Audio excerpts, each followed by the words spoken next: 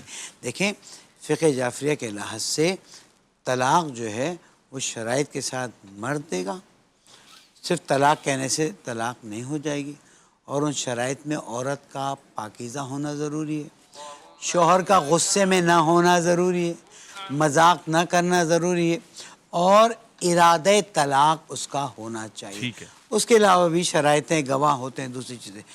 خلا میں خاتون تقاضا کرتی ہے، اب شوہر، خاتون تقاضا کرتی ہے اور مہر معاف کرتی ہے، وہاں شوہر اسے طلاق دینے کا حق رکھتا ہے۔ اب اگر وہ طلاق نہیں دیتا ہے تو خاتون حاکم شرع سے رجوع کرے گی۔ اچھا ہمارے یہاں اس کورٹ کی طلاق شرعن، میں ایک بات بہت واضح کر دوں، اچھا ہماری بہت سی بیٹیوں کو بہت سے لوگوں نے کورٹ سے طلاق دلا کے دوسری شادیاں کی ہیں، وہ ابھی بھی پہلے شوہر کی بیوی ہیں۔ فقہ جعفریہ میں جن لوگوں نے کورٹ سے طلاق لی ہے ان کی طلاق نہیں ہوئی ہے، وہ اب تک پہلے شوہر خاوند کی کی بیوی ہیں، زوجیت میں ہیں۔ اور جب تک اس مسئلے کو حل نہیں کریں گی گناہ میں پڑی ہوئی۔ اسی لیے میں نے ضد کی کہ بہت اہم بات ہے، موقع دے بہت دیں، اہم بات ہے۔ کیونکہ لوگوں کو دین سے کیا تعلق ہے، مسجد سے کیا تعلق ہے، جنازہ ہوگا تو پڑھا دیں گے، نکاح ہوگا تو پڑھا دیں گے، باقی احکام شریعہ جیسے حضرات نے بتایا نہیں پتہ ہے۔ اس کی وجہ سے لوگ حرام کام میں مبتلا ہو رہے ہیں۔ صرف اگر شوہر طلاق نہیں دیتا ہے تو ہمارے ہاں علماء نے کمیٹیز بنائی ہوئی ہیں، وہ کمیٹی تحقیق کرتی ہیں، تحقیق کر کے مرجع تقلید تک بھجوا دیتی ہیں، پھر وہ حاکم شرع کے عنوان سے، یا جیسے ہم مجتہد ہیں تو حاکم شرع کا اختیار رکھتے ہیں، وہ طلاق دے سکتے ہیں، ورنہ اتنا آسانی سے طلاق نہیں ہو سکتی۔ بہت واضح کر دیا آپ نے، ایک بہت 2 ٹوک موقف چلا گیا ہے، اس حوالے سے میں چاہوں گا کہ لوگ اس کو بہت سنجیدہ لیں۔ کالر ہمارے ساتھ کافی دیر سے انتظار فرما رہے ہیں۔ السلام علیکم ورحمۃ اللہ۔ ہیلو السلام علیکم۔ جی وعلیکم السلام، کون صاحب کیا فرماتے ہیں؟ احمد علی عرض کر رہا ہوں ربانی صاحب کراچی سے، آپ کے تمام پینل کو بڑے ادب کے ساتھ سلام علیکم، تمام علماء کرام کو، اللہ تعالیٰ ان کو دین و دنیا دونوں کی ترقی عطا فرمائے۔ ربانی صاحب آپ کو بھی اللہ ترقی عطا فرمائے۔ ربانی صاحب سوال بڑا مختصر اور چھوٹا سا ہے، تو اگر اس پہ وضاحت کے ساتھ تمام علماء اگر جواب دے دے تو میں ان کا بڑا مشکور ہوں گا۔ کیا مفتی حنیف قریشی صاحب جو ہیں وہ قاضی خلیل الرحمان صاحب کے پیچھے نماز پڑھیں گے، یا قاضی خلیل الرحمان صاحب مفتی حنیف قریشی صاحب کے پیچھے نماز پڑھیں گے؟ بس سوال اتنا سا ہے۔ اچھا سوال ہے آپ کا، تو پہلے میں قاری صاحب میں سوال پہ آپ جائیں جو حضرت نے بات کی نا، اس حوالے سے ایک بات کرنا چاہتا ہوں۔ روزانہ ہمارے یہاں اختلاف پیدا کرنے کے لیے ایک سوال کر دیا جاتا ہے، شیعہ سنی کی شادی ہوتی ہے یا نہیں ہوتی، تو وہ پھر علماء عقائد کے حوالے سے جواب دیتے ہیں۔ تو آج مجھے یہ بھی اندازہ ہوا کہ جب یار اتنے اختلافات ہیں تو لڑکی سنی رہے کہ شیعہ کے نکاح میں، یا شیعہ جو ہے نا وہ سنی کے نکاح میں، تو یہ معاملات کہاں جائیں گے؟ یہ بھی قابل غور اور قابل فکر ہے، اس لیے اس حوالے سے بھی سوچنے کی ضرورت ہے۔ جبکہ ہمارے ہاں وہ طلاق ہو جائے گی، ان کے ہاں نہیں ہوگی، تو پھر وہ کیا ہوگا، معاملہ بعد کے کیا معاملات ہوں گے، تو اس پر غور و فکر کی ضرورت ہے۔ جس فقہ کے فرد کی طرف سے چیز ہو رہی ہے اس کی فقہ کو فالو کیا جائے گا۔ بہت اچھا، لیکن جھگڑا یہ ایک چیز اس موضوع سے نہیں، بس ایک چلیں وہ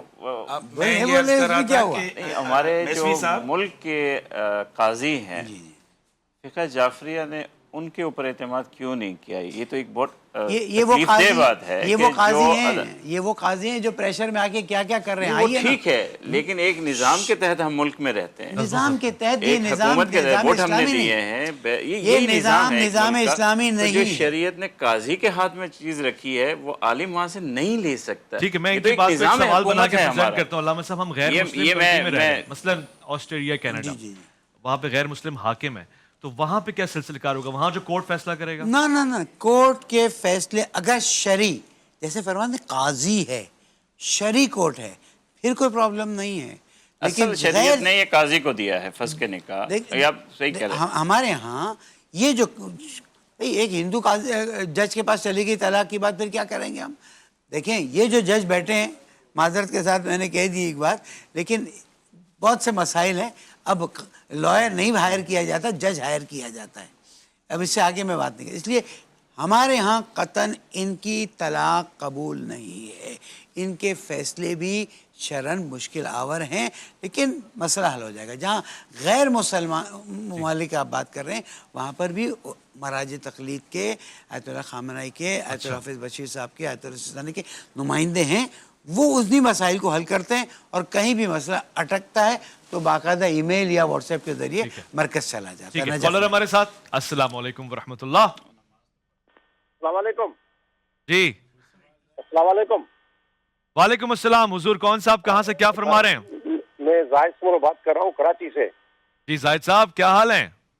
دعا شکر ہے. آپ کا جی ٹی وی پروگرام بہت نائس اور اچھا چل رہا ہے. مجھے بہت خوشی ہو رہی. میں پہلے دیکھتا تھا علامہ لیاقت علی خان کو، لیاقت علی صاحب کو، لیاقت علی خان مرحوم کو دیکھتے تھے. جی جی لیاقت بھائی کا پروگرام بہت اچھا ہو رہا تھا. اس کے بعد جو میں نے دیکھا سارے عالم کو بٹھا کے آپ ایک جگہ بیٹھے ہوئے، بہت اچھا ہو رہا ہے. محبت آپ کی، شکریہ. اچھا دوسرا عرض یہ ہے کہ یہ مجھے ایک سوال بہت دنوں سے ذہن میں ہے کہ جو عالم دین کے بیٹھے ہوتے ہیں اس میں جا کر عورتیں اینکر بن کے پروگرام میزبانی کرتے ہیں. یہ شرعی حساب سے عورت کو نان مرد کے غیر مرد کے سامنے آنا نہیں ہے، تو یہ کیسے بیٹھتے ہیں کہ اس کا شرعی حساب کیا ہے؟ صحیح ہے. آپ تو سوال کو سمجھ گئے ہیں، سمجھ گئے. آپ ہی جواب دیتے ہیں. دیکھیے یہ جو روزانہ ہم سے سوال ہوتا ہے کہ جی خاتون اینکر ہوتی ہے، اس کے ساتھ علماء بیٹھ جاتے ہیں. نہیں، آپ تو مرد اینکر ہیں، علماء خاتون اینکر کے ساتھ بھی بیٹھے ہوتے ہیں نا. کیوں بیٹھتے ہیں؟ میں بتاتا ہوں کیوں بیٹھتے ہیں. دیکھیے عورت کی بھی اسلام نے تقسیم کی ہے. ایک ہے آزاد عورت جو گھر میں رہتی ہے، ایک ہے کام کاج کرنے والی عورت. جو کام کاج کرنے والی عورت ہوتی ہے نا، اس کے احکام بالکل الگ ہوتے ہیں. یعنی احکام لونڈی کے بھی ہیں، آزاد عورت کے بھی ہیں، باہر والی عورت کے بھی ہیں. تو یہ عورتیں جب خود آ کے بیٹھتی ہیں، دیکھیے بری نظر سے کسی بھی عورت کو دیکھنا، بری نظر سے تو آپ گھر میں کسی عورت کو دیکھیں تو وہ گناہ کبیرہ ہے. اور میں یہ سمجھتا ہوں، یہ حسن ظن ہے کہ علماء کرام جس بھی خاتون کے ساتھ بیٹھتے ہیں اس کو بری نظر سے نہیں دیکھتے. وہ سوال کرتی ہے، یہ جواب دے دیتے ہیں. اور کوشش دیکھیں وہ اداکارہ ہیں، وہ لوگ، وہ خواتین جو سارا سال جو ہے نا وہ بے حجاب بھی ہوں تو علماء کے سامنے کم از کم وہ سر پہ حجاب رکھ لیتی ہیں، لیکن میک اپ کر کے آتی ہیں، فیس کھلا ہوتا ہے. تو میں اس کو مختصر وفے کی طرف جا رہا ہوں. مطلب یہ کہ آپ نے کہا عورتوں کی دو قسمیں انہوں نے بیان فرمائی، آپ نے کہا، اور وہ جو دوسری قسم ہے آپ اس کی نیت سے بیٹھتے ہیں کہ ٹھیک ہے، وہ ٹھیک ہے، واضح ہو گیا، آپ کا موقف آ گیا. ہاں جی وفے کی طرف جا رہے ہیں. کالر لے لیں، کالر لے لیں. کالر ہمارے ساتھ. وہ کالر دیکھیں کتنے پرانے تھے. زاہد بھائی لیاقت علی خان مرحوم صاحب کے پروگرام آپ نے دیکھے ہوئے، ماشاءاللہ آپ تو بہت قابل آدمی ہیں، کمال آدمی ہیں. اور یہ جو آپ صحیح فرما رہے ہیں، آپ شاید ڈاکٹر صاحب کی طرف اشارہ دے رہے ہیں. واقعی یہ کریڈٹ ڈاکٹر صاحب کو جاتا ہے اور یہ بہت مشکل کام ہے. آپ نے نماز کی بات کر دی ہے، مجھ سے جواب لے لیں. یہاں پہ بیٹھے ہوئے لوگ جو بیٹھ جاتے ہیں نا ساتھ میں اور حسن اختلاف سے گفتگو کر لیتے ہیں اختلاف ہونے کے باوجود، یہی بہت بڑا کمال ان کا ہے، یہ کارنامہ ان کا ہے کہ یہاں بیٹھ کے یہ کر لیتے ہیں. ورنہ ہم میں تو اتنی بھی جرت نہیں ہے، ہم ایک دوسرے کو للکارتے رہتے ہیں کیمرے کے پیچھے، ادھر سے ادھر سے، یا فون پہ، یا جھگڑے کرتے ہیں دور ہو کے. محبت کی بات تب شروع ہوتی ہے جب آپ ساتھ بیٹھتے ہیں. یہاں پہ اختلاف بھی ہوتا ہے، یہاں پہ اتفاق بھی ہوتا ہے. بیٹھنا ساتھ ایک بہت بڑا کارنامہ ہے. اس میں نے اور آپ نے ہمیں ایک دوسرے کا حوصلہ بڑھانا ہے، ہاتھ تھامنا ہے، نہ کہ ہمیں نہ اتفاقیاں ڈالنی ہیں. لوٹ کر آتے ہیں جی، آپ کا انتظار ہے. عرفان رمضان عرفان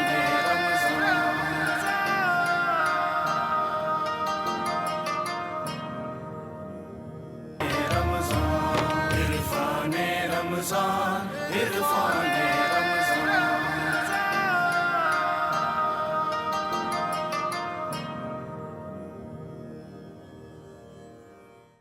خوش آمدید. الف لام میم پروگرام آپ کے سامنے ہے. علماء کرام تشریف فرما ہے. آپ کی لائیو کالز بھی آ رہی ہیں، فقہ شرعی سوالات بھی آپ پوچھ رہے ہیں، اور یہاں پر واٹس ایپ کے اوپر جو سوالات آئے ہیں وہ بھی لیے جاتے ہیں. تو بسم اللہ کرتے ہیں. پہلا سوال کیا ہے؟ یوم علی کی مناسبت سے میرا معزز علماء کرام سے دو سوال ہیں. ایک سوال تو یہ ہے کہ حضرت علی کے قاتل ابن ملجم پہ کیا ہم لعنت کر سکتے ہیں، جیسے کہ ہم امام حسین کے قاتلوں پہ لعنت کرتے ہیں، یزید ہو گیا، شمر ہو گیا، تو ایسے ہی کیا ہم ابن ملجم پہ بھی لعنت کر سکتے ہیں؟ دوسرا سوال میرا یہ ہے کہ آپ صلی اللہ علیہ وسلم سے ایک روایت ملتی ہے کہ ابن ملجم جو ہے وہ امت کا بدترین انسان ہے، تو اس کے پیچھے وجوہات کیا ہیں؟ ٹھیک ہے، شقی ترین انسان ہے. مفتی صاحب عبد الرحمن ابن ملجم جس نے یہ سخت ترین شقی القلب والا کام کیا، کیا اس پہ لعنت کر سکتے ہیں؟ دیکھیں یہ جو ہمارے ہاں ایک بنا دیا گیا جی وہ لعنت نہ کریں لعنت نہ کریں، تو قرآن مجید میں جو یلعنہم اللائنون، ان پر لعنت کرنے والوں کی لعنت، لعنہم اللہ، اللہ کی ان پر لعنت، تو یہ کیا ہے؟ لعنت اللہ علی الظالمین، لعنت اللہ علی الکاذبین، کاذبین بھی ظالمین، یہ کیا ہے؟ اگر لعنت جو ہے نا یہ بالکل اتنا ہی وہ ممنوع امر ہے، اصل میں لعنت یہ ہے کہ آپ اس سے برات کر رہے ہیں، آپ اس سے تبرہ کر رہے ہیں، آپ اس سے جدائی دوری کر رہے ہیں، اور یہ کہہ رہے ہیں کہ یہ ایسا بدبخت ہے کہ اللہ تبارک و تعالیٰ کا اس پر کوئی کرم نہ ہو، اللہ کی کوئی اس پر رحمت نہ ہو، اور یہ بدبخت ترین ہے، آپ اس سے دور کر رہے ہیں اپنے سے۔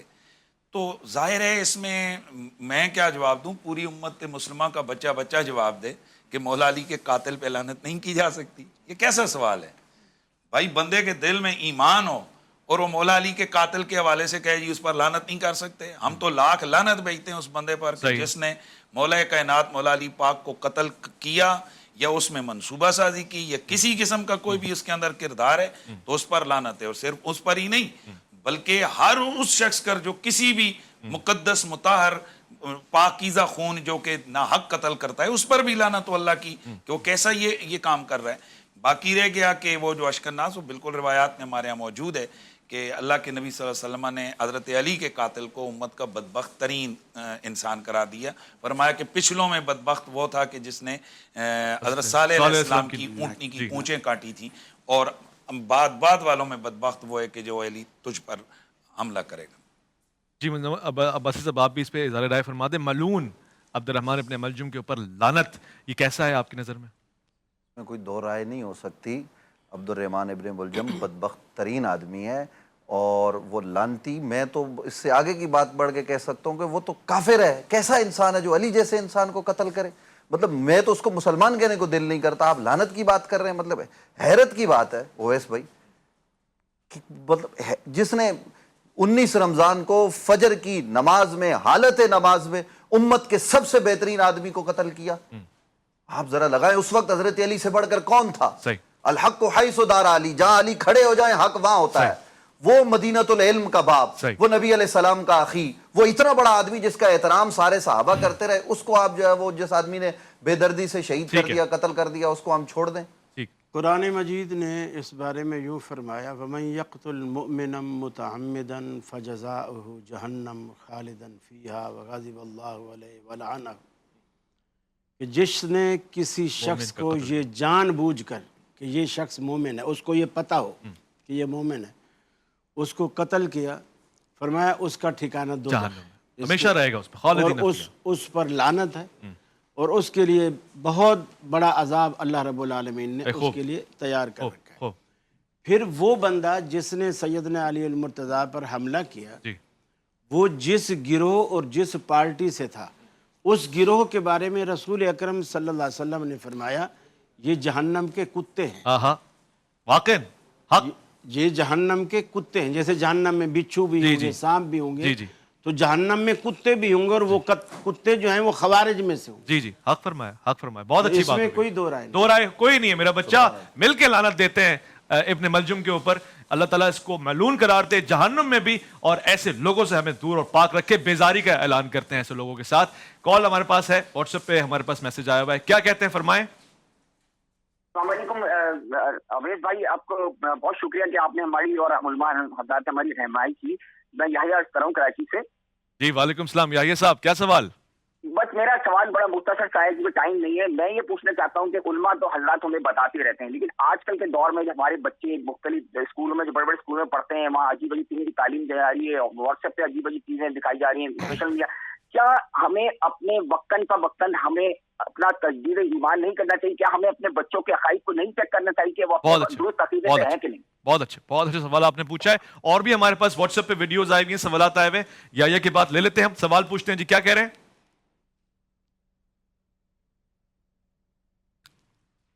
سوال کیا جی؟ سوال سنائیں۔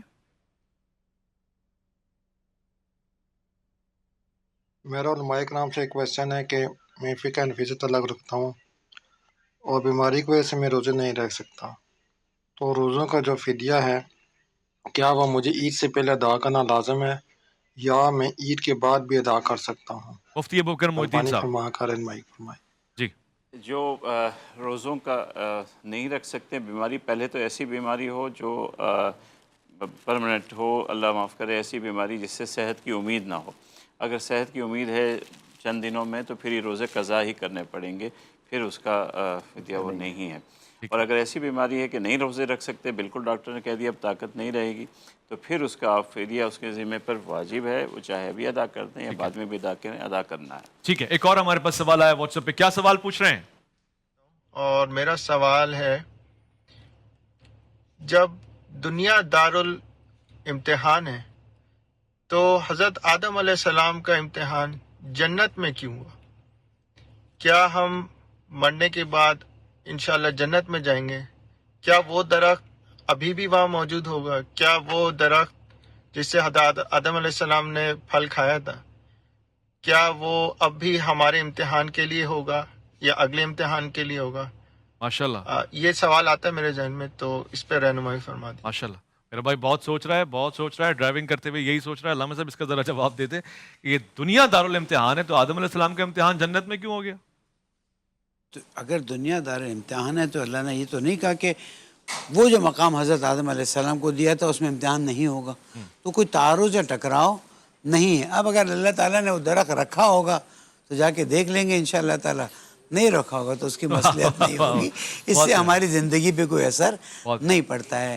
آپ یہ دیکھیں کہ آپ کی نماز اچھی ہوتی ہے کہ نہیں. واہ واہ، بہت اچھا جواب دیا علامہ صاحب نے. میں بھی اس میں اضافہ کر دوں، وَالَّذِي خَلَقَ الْمَوْتَ وَالْحَيَاةَ لِيَبْلُوَكُمْ أَيُّكُمْ أَحْسَنُ عَمَلًا. تو جو موت اور زندگی ہے نا، جب تک یہ آزمائش چلتی رہنی، جب اللہ کی مرضی ہوگی آزمائش لے گا، جب نہیں ہوگی اٹھا لے گا. ایک کالر ہمارے ساتھ ہے. السلام علیکم ورحمۃ اللہ. وعلیکم السلام. سر میں جمیل بات کہہ رہا ہوں. جی میں یہ سوال یہ پوچھنا سر چاہ رہا ہوں کہ یہ علماء کرام بیٹھے ہیں ماشاءاللہ، مجھے یہ جو جہاں تک میرے نالج میں تھا جو طلاق دینے کا مسئلہ ہے، اس میں 3 طلاقیں، اس میں ائمہ جو 5 ہیں یعنی فقہ جعفری کو ڈال کر یہ سب اس میں اجماع ہے کہ طلاقیں 3 دی نہیں جا سکتی ہیں. صرف اطلاق میں مسئلہ ہے کہ اگر اگر 3 طلاقیں دی جائیں تو پھر کیا ہوگا. فقہ حنفی کے مطابق یہ ہے کہ وہ طلاق جو ہے ہو جائے گی. اب یہاں پر یہ تھوڑی سی یہ کنفیوژن یہ آ رہی ہے کہ کیا طلاقیں دی بھی جا سکتی ہیں، جیسے یہ مفتی صاحب کہہ رہے ہیں کہ 3 طلاقیں دی جا سکتی ہیں، جبکہ ہمارے نالج میں تھا کہ اس میں کوئی اختلاف نہیں ہے کہ طلاقیں جو ہیں وہ ایک بار نہیں دی جا سکتی ہیں، لیکن اگر دے دی جائیں تو پھر اختلاف ہے اطلاق پہ کہ اب کیا طلاق واقع ہوگی یا نہیں. اس میں ذرا رہنمائی فرمائیں. شیخ آپ سراپا علم ہے، ہم آپ کو کال کرتے ہیں، آپ ہمیں جواب دیں. وہ صحیح کہہ رہے ہیں کہ 3 طلاقیں نہ دینے کا سب کہتے ہیں، سب منع کرتے ہیں کہ 3 طلاق نہ دیں، گناہ ہے، نہ دیں گناہ ہے، لیکن طلاق نہیں ہوگی یہ بات. وہ یہ کہہ رہے ہیں طلاق دے دی اگر کسی نے، یہ گناہ کر دیا تو پھر واقع ہو جاتی ہیں. حنفی کے نزدیک ہو جاتی ہے، اکثر کے یہاں بھی ہو جاتی ہیں. 1000 دفعہ بھی بولے ایک نشست میں ہوگی، ایک ہی ہوگی نا، مطلب آلٹرنیٹ نہیں ہوگی، غلط بات. ہمارے یہاں وہ لاکھ مرتبہ بھی کہہ دے جب تک باقی شرائط پوری نہیں ہے اس جملے کا لفظ. وہ باقی شرائط بھی بتا دیں ذرا. وہ باقی شرائط ہے کہ وہ سیریسلی طلاق دینے کا ارادہ رکھتا ہو، عورت جو ہے وہ طہارت سے نجاست سے پاک ہو جائے، اور اس کے ساتھ ساتھ وہ 2 گواہ وہاں پر موجود ہوں. طلاق کے لیے بھی گواہ موجود ہے. طلاق کے لیے ہمارے یہاں گواہ کی شرط ہے، اور گواہ ہی نہیں، 2 عادل گواہ جن کے بارے میں یہ معلوم ہو کہ کھلے عام گناہ کبیرہ نہیں کرتے اور گناہ صغیرہ پہ بھی اصرار نہیں کرتے. ورنہ کسی کو بلا لیا آ جاؤ گواہ بن جاؤ. فقہ جعفریہ ہے نا تھوڑی سی. ہمارے ہاں صرف فقہ حنفی نہیں ہے، فقہ مالکی، فقہ شافعی، فقہ حنبلی، چاروں اور جمہور ائمہ علماء محدثین کا یہی موقف ہے کہ اگر کسی شخص نے اکٹھی 3 طلاقیں دے دیں یا 3 سے زیادہ دے دیں تو وہ 3 واقع ہو جائیں گی، وہ عورت اپنے شوہر پر حرام ہو جائے گی. موطا امام مالک کے اندر حضرت عبداللہ بن عباس رضی اللہ تعالیٰ عنہ سے ایک سوال ہوا کہ میں نے اپنی بیوی کو 100 طلاق دے دیے، تو آپ نے فرمایا کہ ان میں سے 3 طلاقیں تو نافذ ہو گئی ہیں، باقی 97 کے ساتھ تو نے اللہ تعالیٰ کی شریعت اور قرآن کے ساتھ مذاق کیا ہے. اسی طرح ہمارے اس حوالے سے ظاہر یہ تفصیل ایک مجلس میں 3 طلاقیں ہو گئی ہمارے ہاں بالکل. یہ جو میں نے آپ کو فقہاء بتائے ہیں ائمہ متکلمین محدثین، ان کے ہاں بالکل یہ طلاقیں 3 طلاقیں 3 ہی واقع ہوتی ہیں، چاہے 3 سے زیادہ کے ساتھ دیں یا اکٹھی اس کو 3 طلاقیں. صحیح ہے. حبیب اللہ ارمانی صاحب سے مولا علی پہ کوئی منقبت نہیں سنیں گے آج، یا اس پہ رکھ لیں اگر ٹائم ہمارے پاس کم ہے.